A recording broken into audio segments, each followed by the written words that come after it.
lagi dalam program pemuritan dari PPA EO 0790.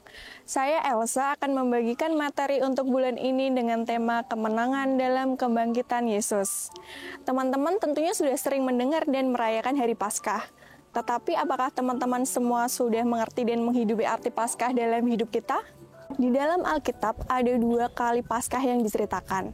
Yang pertama dalam Perjanjian Lama. Perjanjian Lama menunjukkan makna Paskah sebagai karya pembebasan yang dilakukan Allah atas umatnya Israel dari perbudakan Mesir. Yang kedua adalah dalam Perjanjian Baru.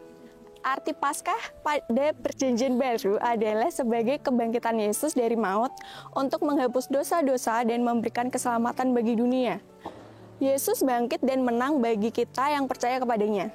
Roma 3 ayat 23-24. Karena semua orang telah berbuat dosa dan telah kehilangan kemuliaan Allah, dan oleh kasih karunia telah dibenarkan dengan cuma-cuma karena penebusan dalam Yesus Kristus.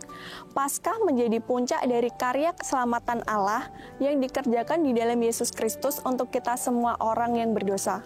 Makna Paskah dalam hidup setiap orang percaya adalah meluputkan umat manusia dari kutukan dan maut, membebaskan orang percaya dari perbudakan dosa, memberikan kepastian kebangkitan kekal di akhir zaman, menunjukkan pengorbanan Yesus di kayu salib. Yang pertama, percaya akan janji Tuhan dalam hidup kita.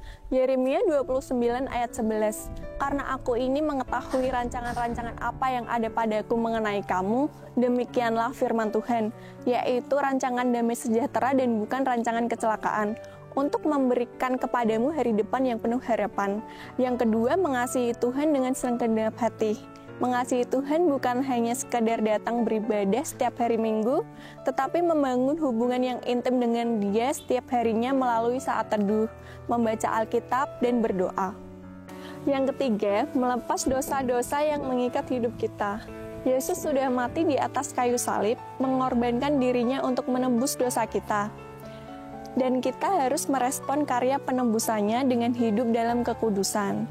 Yang keempat, mempunyai karakter Kristus dalam hidup kita.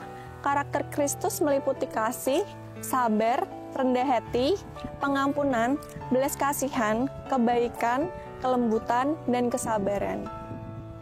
Pengorbanan Tuhan Yesus bukanlah suatu perbuatan yang sia-sia, melainkan berdampak terjadinya perubahan suatu dalam kehidupan manusia, yaitu manusia yang tidak benar atau bersalah telah dibenarkan melalui iman kepada penebusan Tuhan Yesus di kayu salib.